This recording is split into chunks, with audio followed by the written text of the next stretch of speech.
하나님의 말씀 우리 함께 보겠습니다. 하나님의 말씀 요한복음 12장 28절에서 43절의 말씀입니다. 하나님의 말씀을 귀 기울여 들어주시기 바랍니다. 아버지여, 아버지의 이름을 영광스럽게 하옵소서 하시니 이에 하늘에서 소리가 나서 이르되 내가 이미 영광스럽게 하였고 또다시 영광스럽게 하리라 하시니 곁에 서서 들은 무리는 천둥이 울었다고도 하며 또 어떤 이들은 천사가 그에게 말하였다고도 하니 예수께서 대답하여 이르시되 이 소리가 난 것은 나를 위한 것이 아니요 너희를 위한 것이니라. 이제 이 세상에 대한 심판이 이르렀으니 이 세상의 임금이 쫓겨나리라. 내가 땅에서 들리면 모든 사람을 내게로 이끌겠노라 하시니 이렇게 말씀하심은 자기가 어떠한 죽음으로 죽을 것을 보이심이로라. 이에 무리가 대답하되 우리는 율법에서 그리스도가 영원히 계신다 함을 들었거늘 너는 어찌하여 인자가 들려야 하리라 하느냐. 이 인자는 누구냐? 예수께서 이르시되 아직 잠시 동안 빛이 너희 중에 있으니 빛이 있을 동안에 다녀 어둠에 붙잡히지 않게 하라. 어둠에 다니는 자는 그 가는 곳을 알지 못하느니라. 너희에게 아직 빛이 있을 동안에 빛을 믿으라. 그리하면 빛의 아들이 되리라. 예수께서 이 말씀을 하시고 그들을 떠나가서 숨으시니라. 이렇게 많은 표적을 그들 앞에서 행하셨으나 그를 믿지 아니하니 이는 선지자 이사야의 말씀을 이루려 하심이라. 이르되 주여 우리에게서 들은 바를 누가 믿었으며 주의 팔이 누구에게 나타났나이까 하였더라. 그들이 능히 믿지 못한 것은 이 때문이니 곧 이사야가 다시 일렀으되 그들의 눈을 멀게 하시고 그들의 마음을 완악하게 하셨으니 이는 그들로 하여금 눈으로 보고 마음으로 깨닫고 돌이켜 내게 고침을 받지 못하게 하려 함이라 하였음이더라. 이사야가 이렇게 말한 것은 주의 영광을 보고 주를 가리켜 말한 것이라. 그러나 관리 중에도 그를 믿는 자가 많되 바리새인들 때문에 드러나게 말하지 못하니 이는 출교를 당할까 두려워함이라. 그들은 사람의 영광을 하나님의 영광보다 더 사랑하였더라. 아멘. 지난 시간 주님께서 우리의 기도를 당신이 가지고 기도하고 계신다는 것을 함께 살펴보았습니다. 겟세마네 동산에서 하셨던 기도와 같은 아버지여 이 잔을 옮길 수만 있다면 옮겨주옵소서. 주님, 우리가 하나님을 의지하지 못하고 살아갑니다. 내 마음대로 살고 싶습니다. 우리의 기도를 담아 기도하십니다. 그러나 우리는 우리의 뜻대로 우리의 마음대로 살 때가 많지만 주님은 기도하시죠. 내 뜻대로 마옵시고 주님의 뜻이 이루어지길 원합니다. 아버지의 뜻이 이루어지는 그 일을 하십니다. 오늘 본문 처음에 그래서 얘기하죠. 아버지여, 아버지의 이름을 영광스럽게 하옵소서. 예수님께서 십자가에서 죽으실 것을 이야기하고 있습니다. 하늘에서 응답합니다. 아버지께서 이 아들의 기도를 들으십니다. 내가 이미 영광스럽게 하였다. 너의 모든 그 사역을 내가 영광스럽게 하였다. 그리고 또 앞으로 영광스럽게 할 것이다. 예수 그리스도의 십자가가 우리가 생각할 때는 우리는 항상 고난이라고 생각합니다. 그리고 영광은 부활이 영광이라고 생각하는 거예요. 그런데 예수님은 이 십자가 자체가 영광이라고 이야기하는 것입니다. 우리와는 조금 다르죠. 예수 그리스도의 십자가가 영광이었고 그 영광을 이루시는 것을 아버지는 인정하시는 겁니다. 하늘에서 소리가 났습니다. 당연히 땅에 엎드려져야 하는 사람들이 아니라는 거죠. 그냥 우리가 눈으로 확인할 수 있는 천둥 소리다. 그냥 천사가 이야기하는 것이다. 알아듣지를 못하는 겁니다. 모두가 다. 거기에 대해서 예수님께서 얘기하시는 것이 30절이죠. 이 소리가 난 것은 나를 위한 것이 아니라 너희를 위한 것이다. 세상에 대해서 심판이 이제 이루어졌다. 예수님께서 십자가에서 죽으시는 것이 세상에 대해서는 심판이라고 얘기를 하시는 거예요. 이 부분에 대해서 유대인들은 굉장히 혼란스럽습니다. 우리가 가지고 있는 생각과 아주 비슷해요. 십자가가 왜 영광이냐 이거죠. 고난이지. 영광은 부활이 영광이지. 유대인들이 가지고 있었던 것도 마찬가지였습니다. 지금 시간을 잘 생각해 보세요. 조금 전에, 바로 하루 전에 이스라엘 모든 사람들이 예수님의 그 예루살렘 입성을 환영했습니다. 호산나 다윗의 왕으로 오시느니여, 옷을 깔고 그 마카비 때 그 승리를 얘기하는 종려나무 가지를 깔고 왕이 왔다 이거죠. 이 왕이 오시면 구약에서 그렇게 이야기하던 34절에서 얘기하던 그 우리 유대인이 물어본 율법에 있는 그리스도, 정말로 왕이 오시면 지금 있는 로마를 물어내고 다윗 왕, 영원한 왕국, 전 세계가 우러러볼 수 있는 그런 나라를 세울 것이다라는 것을 기대하고 있었습니다.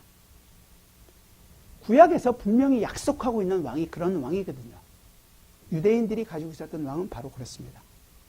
쭉 보면 다 찾지는 않지만 사무엘하 7장에 보면 다윗의 위가 영원할 것이다. 그 위를 가진 왕, 메시아가 올 것이다. 그 얘기죠. 시편 110편 4절에서도 그 왕은 영원한 제사장이 될 것이다 라고 이야기합니다. 뿐만 아니라 이사야서에서도 9장 6절에서 영존하시는 아버지라. 에스겔서 37장에서도 그 왕은 영원한 왕이 될 것이다. 바로 메시아에 대한 예언이었습니다. 그런 왕을 기다렸던 거죠. 유대인들의 생각은 이 왕이 오시면 우리가 이 땅에서, 다시 말씀드리지만 이 땅에서 우리가 눕게 될 것이다. 모두가 다 땅의 것을 바라보고 있었습니다. 하나님 나라를 외치고 계시는 예수님 앞에서 그들은 모두가 다 땅의 것에만 관심을 가지고 있었던 거죠. 예수님이 하나님의 나라가 왔다. 유대인들은요, 그리스도가 오면 우리에게 영원한 권세가 있을 것이다. 영원한 왕국이 세워질 것이다. 로마 너희들은 이제 큰일 났다. 너희들은 다 깨질 것이다. 그 유대인들만 그렇게 생각하나요? 우리도 비슷하죠. 하나님의 말씀을 여러분들이 듣게 되면 힘들고 어려운 시간에 나를 위로해주고 내 마음을 차분하게 해주고 나에게 힘이 될 그런 말씀, 그래서 내가 힘을 얻고 그것으로 기쁘게 하고 한순간도 살아가고 일주일도 살아가고 힘든 어려운 순간에도 그 말씀이 나를 이끌어 가신 줄 알고 그렇게 살고 싶습니다. 유대인의 생각과 조금도 다르지 않은 것이죠. 예수님께서 얘기하고 있는 심판이 너희에게 임할 것이다 라는 그런 말들은 싫어하는 겁니다. 너희는 죄인이다 지적하는 것은 싫은 겁니다. 죄인인 건 아는데요, 그 다음 단계를 얘기해달라 이거죠. 우리가 살아가면서 예수님께서 지금 이야기하고 계시는 이 하나님 나라에 대한 관심은 조금도 없는 거예요. 내가 위로받고 내가 이 땅에서 그래도 잘 살아갈 수 있는 방편이 하나의 기독교가 그런 역할을 해주기를 바라는 것입니다. 유대인과 똑같이 땅의 것에만 관심을 갖고 있는 거죠. 그래서 예수님께서 사용하신 단어가 바로 인자라는 단어예요. 우리가 지난 시간에 살펴봤던 23절에 있었던 인자가 영광을 얻을 때가 왔도다 라고 얘기했던 바로 그 인자라는 거거든요. 인자는 말 그대로 사람의 아들이라는 말입니다.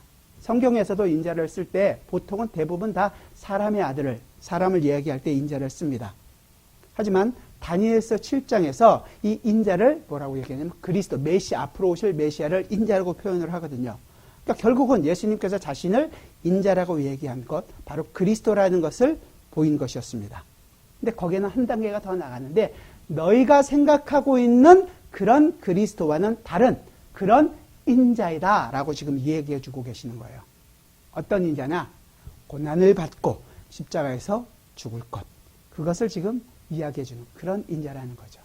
이 얘기는 니고데모와의 대화에서도 충분히 나옵니다. 찾지 마시고요. 제가 읽어드릴게요. 니고데모와 대화에서 3장, 요한복음 3장 13절에서부터 15절까지인데요. 하늘에서 내려온 자, 곧 인자 외에는 하늘에 올라간 자가 없느니라. 모세가 광야에서 뱀을 든 것 같이 인자도 들려야 하리니 이는 그를 믿는 자마다 영생을 얻게 하려 하심이니라. 인자가 와서 하는 일이 들려야 된다는 거예요. 유대인들이 이해할 수가 없었죠. 아니 그럼 그 인자는 도대체 누구냐 이거죠. 도대체 누구냐. 그게 오늘 34절 마지막이에요. 예수님께서 거기에 대한 답이 나는 그 노뱀이 아니라 나는 이제 빛이다. 이 얘기를 하시는 대답이 35절과 36절입니다. 예수께서 이르시되 아직 잠시 동안 빛이 너희 중에 있으니 빛이 있을 동안에 다녀 어둠에 붙잡히지 않게 하라. 어둠에 다니는 자는 그 가는 곳을 알지 못하느니라. 너희에게 아직 빛이 있을 동안에 빛을 믿으라. 그리하면 빛의 아들이 되리라. 예수님께서 빛이라 이거죠. 빛이 있을 동안에 회개하고 믿어라. 그리고 마지막에 36절 마지막에서 뭐라 그래요? 예수께서 이 말씀을 하시고 그들을 떠나가서 숨으시니라. 이게 굉장히 쉽지 않은 본문이에요. 예수님께서 가르치시는 거나 지금 예수님께서 하고 계신 그 행동이 복음에 있어서 가장 중요한 핵심을 지금 보여주고 있는 거예요. 그만큼 중요하다는 얘기예요. 인자가 누구냐? 빛이라는 것이고 이 빛은 비추는 거잖아요. 숨는 게 아니에요. 빛은 숨길래야 숨길 수가 없어요. 그런데 숨은 빛이라고 얘기하는 거죠. 왜냐하면 우리가 요한복음 1장에서도 살펴본 것처럼 빛이 비추면 모든 것을 비춥니다. 그런데 못 알아본다는 것은 보는 사람이 볼 수 없다라는 거죠. 근데 여기서 예수님께서 숨으셨다라고 표현하는 이 떠나가서 숨으시니라라는 그 단어가 본인이 스스로 가서 어디 가서 숨바꼭질하듯이 숨는다 그런 의미가 아니라 이게 수동태예요. 예수님이 숨기워지셨더라. 이게 3인칭으로 인해서 이렇게 되면 누구에게 의해서 예수님이 숨겨지셨더라. 하나님이 예수를 숨기셨더라. 이런 의미가 되는 거예요. 자, 그러면 아까 말씀드린 것처럼 이게 숨바꼭질하듯이 숨은 것이 아니라는 것이 바로 37절에서 나오는데 이렇게 많은 표적을 그들 앞에서 행하셨으나 숨은 사람이 어떻게 표적을 행할 수 있나요? 그러니까 이게 숨긴 것은 좀 다른 의미가 있다는 것을 알게 됩니다. 예수님은 빛이세요. 유대인들이 그 빛을 못 알아봤습니다. 왜냐하면 숨겨졌기 때문에 그렇죠. 보여줘도 눈앞에서 빛을 비춰도 못 보는 것입니다. 그래서 그들은 믿지를 않는 거예요. 37절 마지막에 그를 믿지 아니하니. 첫 번째 결론을 낼 수 있습니다. 빛이 와도 숨겨졌기 때문에 볼 수가 없고 볼 수가 없기 때문에 믿을 수가 없는 것입니다. 요한복음 1장 5절이 생각나죠? 빛이 어두움에 빛이 돼 어두움이 깨닫지 못하더라. 예수님은 오셔서 내가 빛이다. 빛이 비추면 그 빛을 믿어라. 그랬는데 숨겨져서 믿을 수가 없는 거예요. 그럼 당연한 질문이 이거죠. 그럼 숨겨졌으면 어떻게 믿을 수 있나요? 숨겨졌다는데 어떻게 믿을 수 있습니까? 그 질문의 답이 굉장히 어렵게 설명한 것인데요. 38절입니다. 우리 38절을 같이 한번 읽어보죠. 38절 같이 읽겠습니다. 이는 이사야 선지자의 말씀을 이루려 하심이라. 이르되 주여 우리에게서 들은 바를 누가 믿었으며 주의 팔이 누구에게 나타났나이까 하였더라. 갑자기 이사야 선지자의 말씀을 가지고 와요. 이사야 53장 1절에 있는 말씀인데요. 왜 못 믿냐? 이사야의 말씀을 이루시는 것이다. 이사야가 전한 말이 뭐냐? 아무도 안 믿었다는 얘기예요. 예수님께서 오셔서 하나님의 나라를 전파해도 믿는 사람이 아무도 없다는 거죠. 이제 그러면 우리도 굉장히 어려운 상황에 봉착하게 됩니다. 우린 다 여기 오셨을 때 난 지금 예수를 믿어서 여기 왔는데 그렇지 않나요? 예수 믿고 오신 분 아니에요? 예수님께서 오셔서 너는 믿지 못한다. 그러면 아 그렇구나. 네 우리는 믿지 못합니다가 아니라 아니 왜요? 난 믿어서 여기 왔는데요. 이 생각을 먼저 하는 거예요. 그러니까 굉장히 어려운 거죠. 난 들었다, 알았다, 믿었다. 근데 믿지를 못한다는 거예요. 그 이유가 이제 39절, 40절에 나옵니다. 그들이 능히 믿지 못한 것은 이 때문이니 곧 이사야가 다시 일렀으되 40절 같이 읽겠습니다. 시작. 그들의 눈을 멀게 하시고 그들의 마음을 완악하게 하셨으니 이는 그들로 하여금 눈으로 보고 마음으로 깨닫고 돌이켜 내게 고침을 받지 못하게 하려 함이라 하였습니다라. 이게 말이 되냔 말이에요. 그렇잖아요. 하나님이 우리의 눈을 멀게 하고 우리의 마음을 완악하게 해서 못 믿게 했구나. 아 그러면 믿을 수가 없는 거구나 우리가. 그렇잖아요. 여기까지 동의가 안 되세요? 아직? 하나님이 우리의 눈을 멀게 했고 우리의 마음을 완악하게 해서 우리를 못 믿게 했다. 아 그렇구나. 인정이 되잖아요. 그 다음 드는 생각이 뭐예요? 믿으라고 해놓고 다 감춰놓고면 어떻게 믿으라는 거예요? 하나님 그럴 수 있어요? 억울하다는 생각이 드는 거죠. 아니 그렇게 했으면 다 하나님이 책임지셔야 되는 거 아닙니까? 우리는 책임이 없습니다. 이 얘기를 하는 거죠. 믿으라고 해놓고 못 믿게 하니까 억울한 생각이 드는 게 너무너무 당연한 겁니다. 우리식으로 많이 해석을 하는 거죠. 강팍하게 했다, 마음을 완악하게 했다는 그 말은 그냥 우리식으로 쉽게 얘기하면 죄인인 척으로 그대로 두었다. 쉽게 우리식으로 생각합니다. 이 죄인을 그대로 두면 그냥 죄 쪽으로 계속 가니까 그걸 강팍하게 했다. 우리는 하나님을 모르는 죄인이다. 성경에도 있죠. 바로의 마음을 강팍하게 했다. 강팍하게 했다는 것이 그대로 두셨다. 뭐 나쁘지 않은 해석이라고 생각합니다. 그리고 또 이게 전체적으로 로마서 1장이 우리 인간이 어떤 인간인지를 보여주고 있는 결론과도 같은 부분이기도 합니다.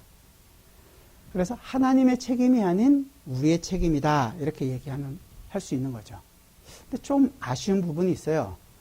왜냐하면 하나님 말투가 조금 우리식으로 얘기하면 좀 꼬아서 이야기하거나 아니면 그냥 너무 직설적으로 얘기하시는 것 같거든요.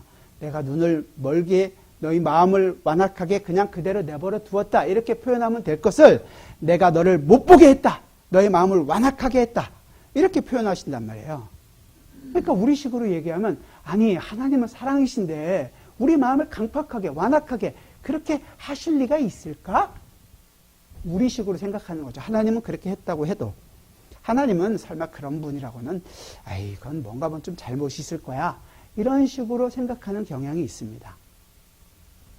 우리 생각대로 우리의 상식으로 하나님을 만들고 그 하나님이 그런 일을 하지 않을 것이다. 그렇게까지는 안 하실 것이다. 이런 식으로 생각하는 거예요. 하나님 말씀에서 출발하는 것이 아니라 내가 지금 가지고 있는 상식과 내 이성으로부터 출발한 해석입니다. 제일 많이 오해하는 해석이 뭐냐 하면 로마서 9장에 보면 토기장의 비유가 있잖아요. 여러분들이 기회가 되시면 집에 가서 한번 보세요. 9장 18절에서 23절에 보면 토기장의 비유가 나오는데 이 그릇 빚는 토기장이가 어떤 그릇은 귀히도 쓰고 어떤 그릇은 나쁘게도 쓴다. 하나님 마음대로다라는 것을 강조하기 위해서 쓰는 것이 아니라 하나님이 어떤 하나님이신가를 보이기 위하여 사랑하는 것입니다. 하나님께서는 하나님이 원하시는 일을 하나님이 원하는 때 하나님의 방식으로 이루시는 것을 기뻐하십니다. 그리고 그 일을 영광이라고 얘기하는 거예요. 하나님을 믿지 않는 사람들을 전부 다 지옥에 버리는 것, 심판에 두는 것, 하나님의 영광입니까? 아닙니까? 그걸 영광이라고 얘기하는 거예요. 우리가 오늘 찬양 맨 처음에 했던 요나의 기도할 때 요나가 뱃속에서 뭐라고 기도하는지 아세요? 요나 2장 4절에서 주의 목전에서 쫓겨날지라도 지금 자기 상황이 주의 목전에서 쫓겨나서 영원히 죽을 처지라 이거죠. 그렇게 쫓겨나서 죽는다고 할지라도 주의 성전을 바라보겠습니다. 주님께서 하시는 일이 옳습니다 이거예요. 우리의 모든 삶에서 적용돼야 되는 부분입니다. 내 상식으로 내가 알고 있는 일반적인 지식으로 하나님을 이해하고 더 나아가서 하나님을 변호하려고 한다거나 하나님을 그냥 내가 인정하는 선에서 인정했기 때문에 하나님이 계시다라고 얘기하는 것은 결코 있을 수가 있는 일이 아니라는 것입니다. 물론 그렇게 가도 결론은 같아질 수 있습니다. 여러분의 삶에서 고생되는 일이 있잖아요. 그 고생이 하나님의 일이라는 것을 하나님이 정당하게 하는 일이라는 것을 고백하셔야 된단 말이에요. 고난이 빨리 이겨내는 것이 영광이 아니라 고난 그 자체가 영광이라는 것을 인정하시란 말이에요. 베드로 사도가 죄로 인한 고난 외에 우리에게는 많은 고난이 있다 그래요. 나중에 기회가 된다면 우리가 베드로 사도가 얘기했던 고난의 종류를 함께 살펴보면 좋겠죠. 고난이 있을 때 힘들기 때문에 하나님을 원망할 수도 있습니다. 하나님이 한번 이 고생을 한번 해보십시오. 입장 바꿔 한번 생각해 보세요. 할 때도 있어요. 바른 태도는 아닌 것입니다. 그리고 그렇게 끝나서도 안 돼요. 반드시 주님의 뜻이 이루어지는 것이 옳습니다. 나를 버려! 완전히 그 아스팔트에 껌딱지가 되게 해도 하나님이 하시는 일이 옳습니다라는 것을 고백해야 되는 거죠. 왜냐하면 하나님은 우리의 생각대로 변하시는 분이 아니에요. 회전하는 그림자도 없으신 분이고 한 번 정하신 뜻을 바꾸시는 분도 아닙니다. 우리의 인정이 필요하신 분도 아니고 우리가 무슨 영광을 돌려야지 기뻐하시는 분도 아니시란 말이죠. 모든 인류가 하나님을 거부한다고 해서 하나님이 없어지는 분이 아니란 얘기예요. 또한 그런다고 해도 하나님은 하나님의 일을 하십니다. 그럼 누가 움직여야 돼요? 누가 바뀌어야 될까요? 당연히 우리가 바뀌어야죠. 내 불만에도 불구하고 하나님이 안 바꾸시면 내가 바꿔야 됩니다. 그걸 우리는 하나님께 항복했습니다 라고 표현을 하는 거죠. 하나님이 나의 왕이십니다. 내 생각과 내 방법은 항상 바뀔 수 있고 잘못될 수 있다는 것을 생각하고 하나님이 옳다라는 것을 인정하며 사는 것입니다. 여기까지만 보는데도 굉장히 어렵죠. 고난이 영광이다. 십자가가 영광이다. 그런데 오늘 본문은 더 있어요. 하나님은 무조건 우리를 따라와라. 그러니까 그냥 믿어라. 닥치고 믿어. 이렇게 얘기하시는 것이 아니라 두 번째로 하나님은 자신이 옳다는 걸 보이시기 위하여 아무리 힘들고 어려운 길이라도 하나님은 마다하지 않고 돌아서라도 반드시 하나님의 백성을 찾아오신다는 것입니다. 하나님은 우리를 설득하고 우리에게 그 아버지의 마음을 알려주시고 하나님께 감복하게 하기 위하여 우리를 붙드시고 우리를 찾고 찾으신다는 부분이 오늘 본문 뒷부분의 내용이에요. 40절에서 아까 읽은 것처럼 그들의 눈을 멀게 하시고 그들의 마음을 완악하게 하셨으니 이는 그들로 하여금 눈으로 보고 마음으로 깨닫고 돌이켜 내게 고침을 받지 못하게 하려 함이라 하였습니다. 이사야 6장 10절의 말씀인데요. 돌이키지 못하게 하려고 눈을 멀게 했다고 하는 거죠. 이상하지 않으세요? 아니 하나님이 왜 그렇게 하시지? 억울하지 않나요? 돌이켜 내가 고침을 받지 못하게 한다. 재미있는 표현인데 이것과 아주 유사한 표현이 성경에 한 곳에 나옵니다. 이것은 찾아보셔야 돼요. 창세기 3장입니다. 창세기 3장 22절부터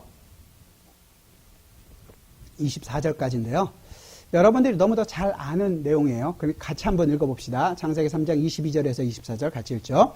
여호와 하나님이 이르시되 보라 이 사람이 선악을 아는 일에 우리 중 하나같이 되었으니 그가 그의 손을 들어 생명나무 열매도 따먹고 영생할까 하노라 하시고 여호와 하나님이 에덴 동산에서 그를 내보내어 그의 근원이 된 땅을 갈게 하시니라.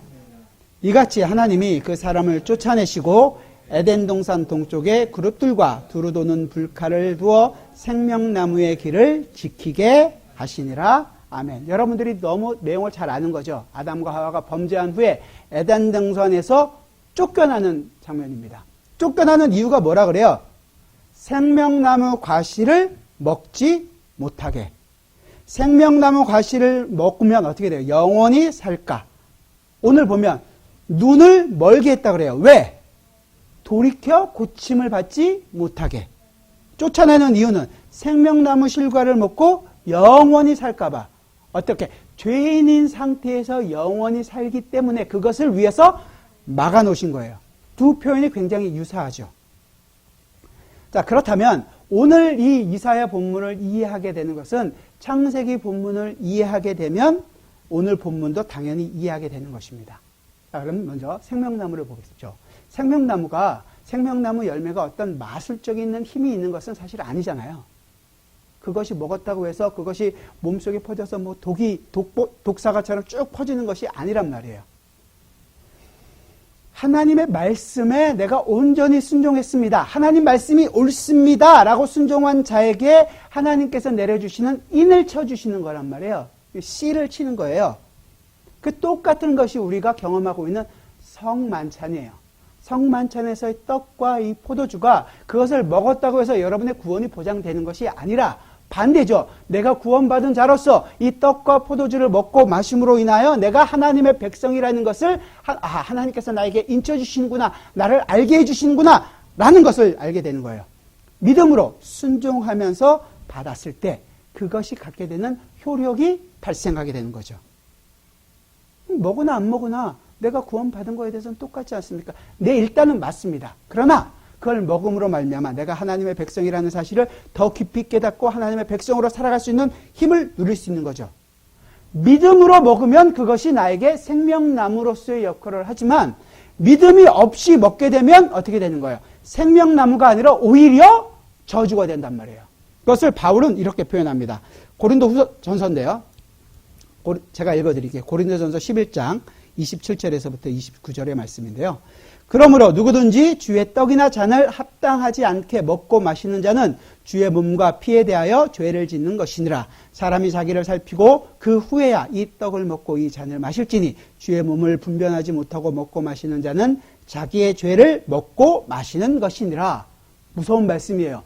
내가 옛날에 예수를 믿지도 않고 그냥 교회 따라가갖고 떡도 먹고 포도주도 먹은 적이 있는데 그러면 나는 이 영원한 내 죄를 먹고 마시는 건가? 그런 것을 의미하는 것이 아닙니다. 몰라서 먹은 거는 어쩔 수 없잖아요. 그리고 가끔씩 우리가 성찬하기 전에 그 전주에 미리 광고라고 한 주간 동안 잘 살기를 바랍니다.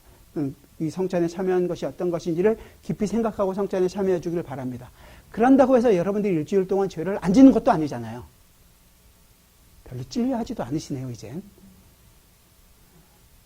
그러면 죄를 짓고 왔으면 여기대로 얘기하면 못 먹어야 되잖아요. 그걸 의미하는 거야 아니란 말이에요. 여기서 얘기하는 것은 예수 그리스도의 그 십자가의 피, 그 공로를 의지하고 먹었느냐 아니면 그것을 먹고 살기 위하여 먹었느냐 이거죠. 성찬을 알고 성찬이 갖고 있는 그 효력은 내가 누리고 싶은데 예수는 못 믿겠다 이거예요. 예수는 안 믿는데 그 효력만은 누리고 살고 싶어서 먹게 되는 것. 자기 죄를 먹고 마시는 거예요.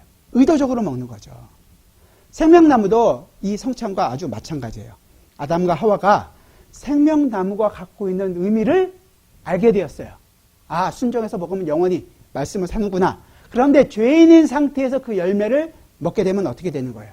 영원토록 죄인인 상태로 가게 되는 거잖아요. 그럼 저주 안에서 영원히 사는 거란 말이에요. 그것을 하나님이 막으시는 거예요.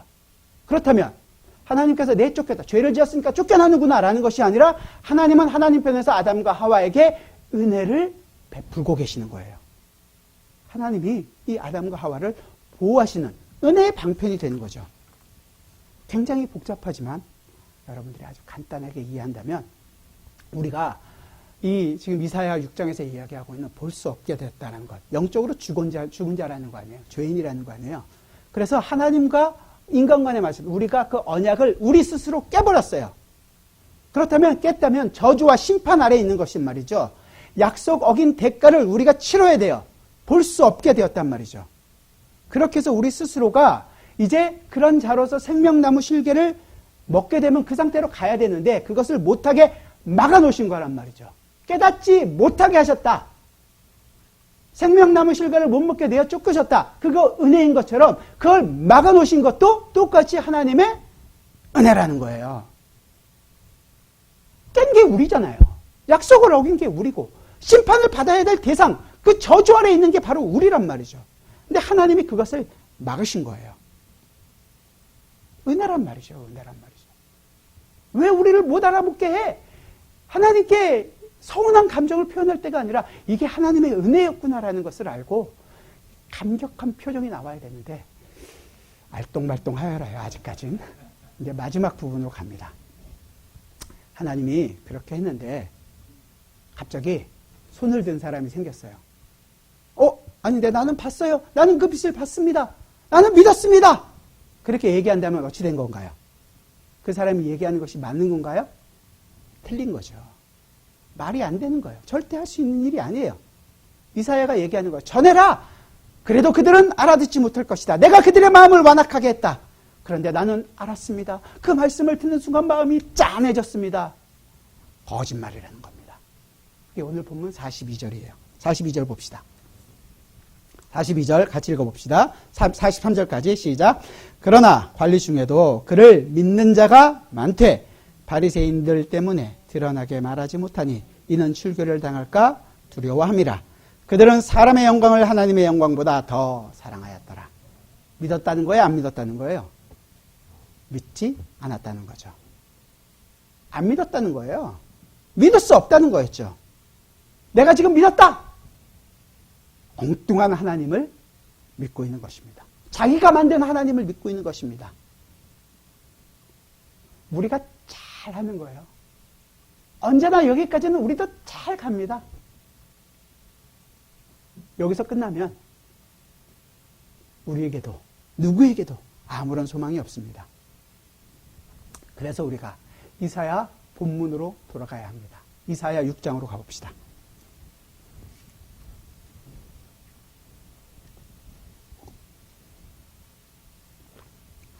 고쳤다고 자기가 들었다고 생각하고 온 것 자체가 저주였다는 거예요. 자, 그걸 이사야 10절이지만 8절부터 우리 같이 봅시다. 8절부터 우리 먼저 10절까지 같이 읽어보겠습니다.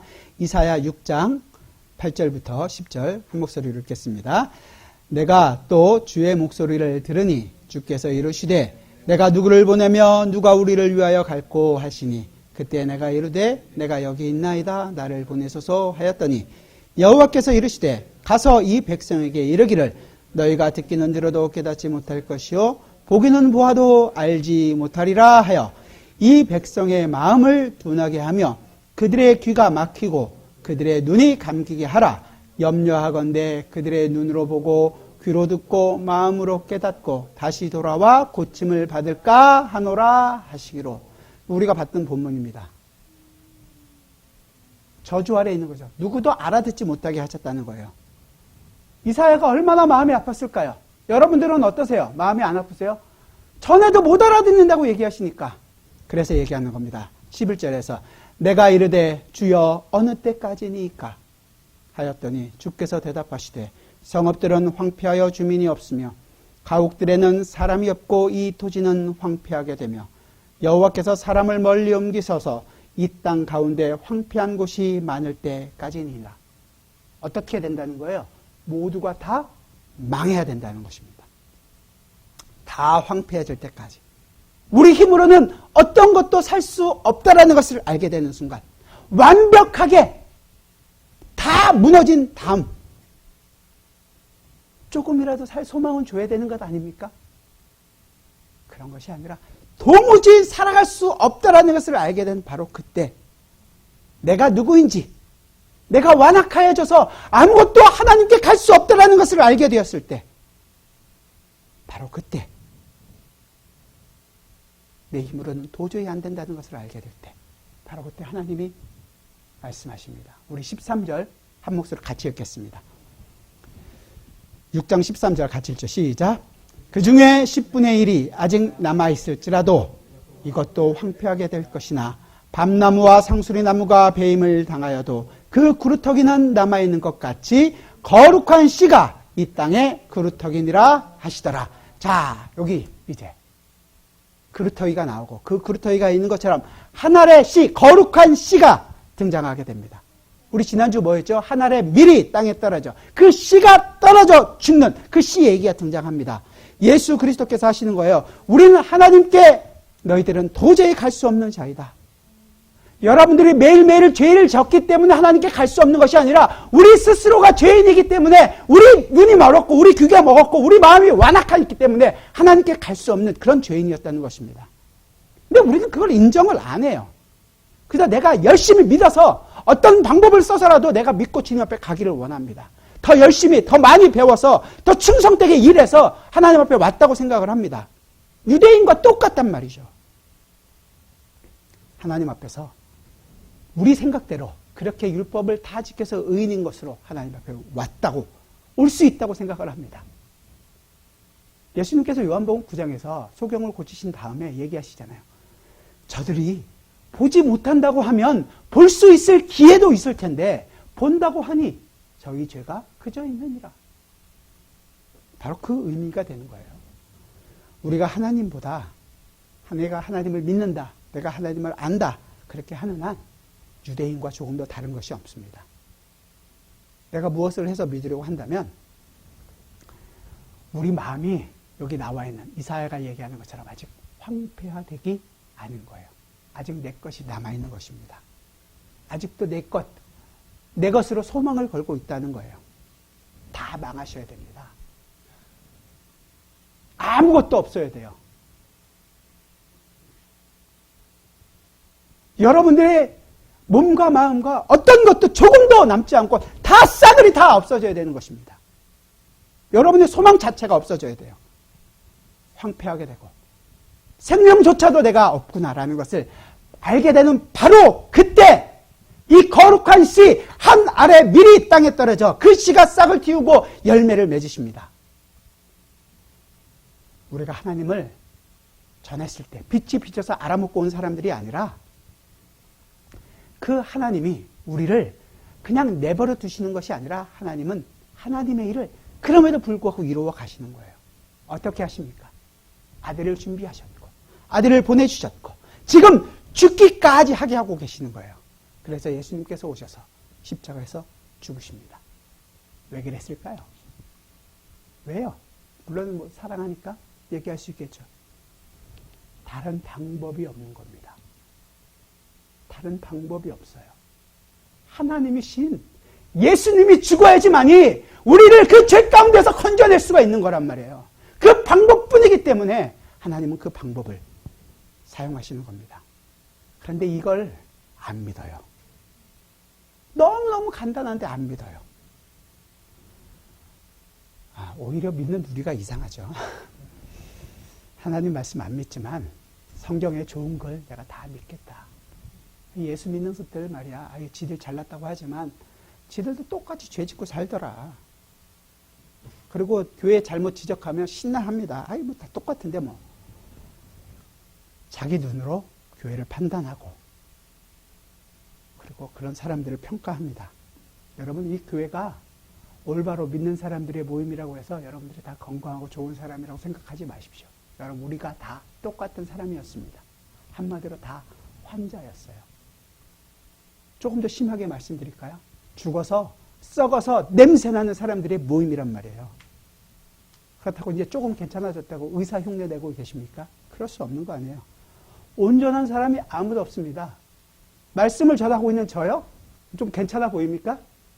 얼마나 자기 힘대로 살기를 좋아하면 하나님이 여기 세우셨겠어요. 그래야지 갱신이 네 힘을 의지하지 못하겠구나. 우리의 의사는 오직 예수 그리스도 한 분이십니다. 우리는 우리 스스로의 본질을 모르기에 언제나 조금만 틈만 있어도 자기 힘을 의지하려고 합니다. 자기 것을 만들어내려고 합니다.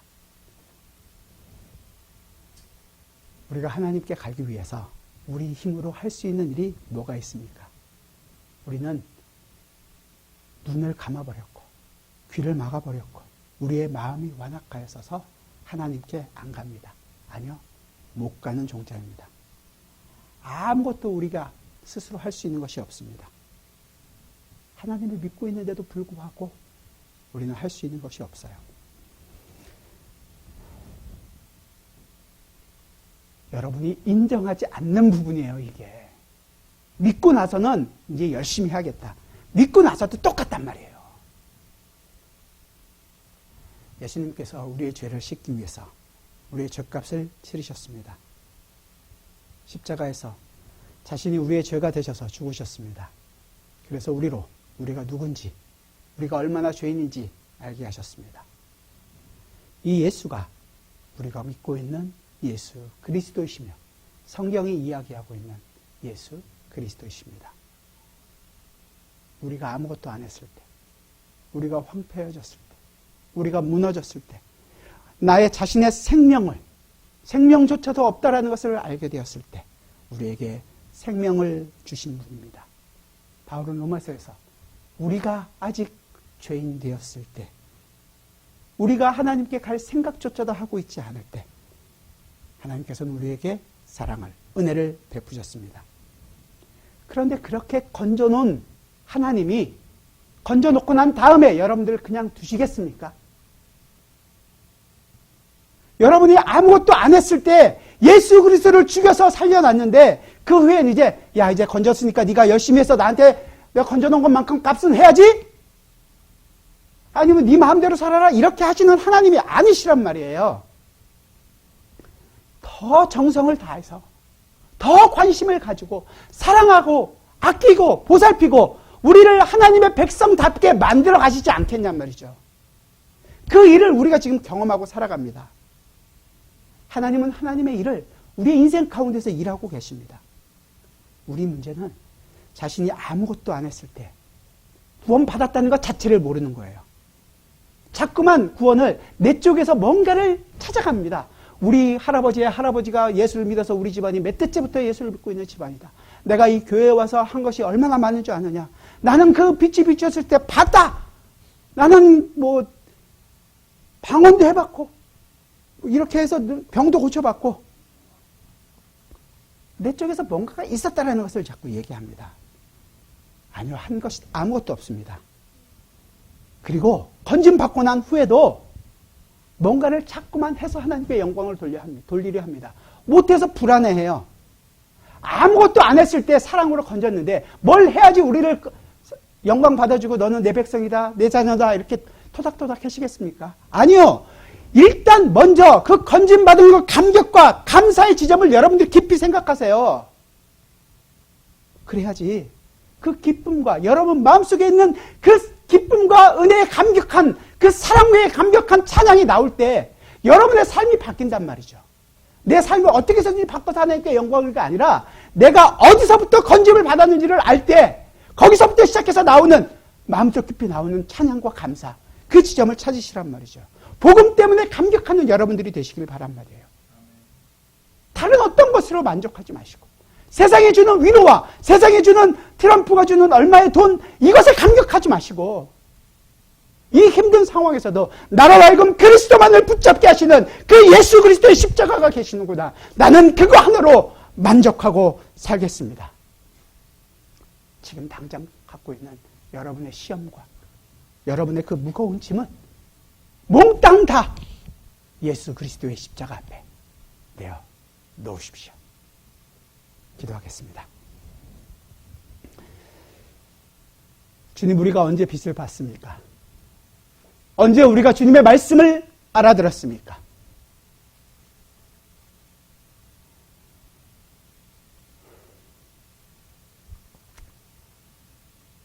주님께서 우리에게 찾아와 주셨고 우리를 만나주시고 그 예수 그리스도의 십자가에 그 보혈의 피로 우리의 죄를 씻어주시니 주님 감사합니다. 무엇으로 그 은혜를 갚을 수 있습니까? 우리가 무엇을 하여야 하나님께 영광이 될 수 있습니까? 무엇을 한 것이 아니라 주님의 사랑을 받은 바로 우리가 주님의 영광이라는 것을 알게 하여 주옵소서. 그러기에 우리의 인생을 주님이 원하시는 삶을 살기를 원합니다. 세상이 우리를 힘들게 할 때마다 그 걱정과 근심으로 말미암아 힘들어하고 괴로워하는 것이 아니라 그 모든 것은 십자가 앞에 내어놓고 예수 그리스도의 손을 붙들고 그리스도와 동행하는 이 기쁨, 하나님께 감사가 되는 인생, 바로 우리의 인생이라는 것을 알게 하여 주옵소서. 예수 그리스도의 이름으로 기도드리옵나이다. 아멘.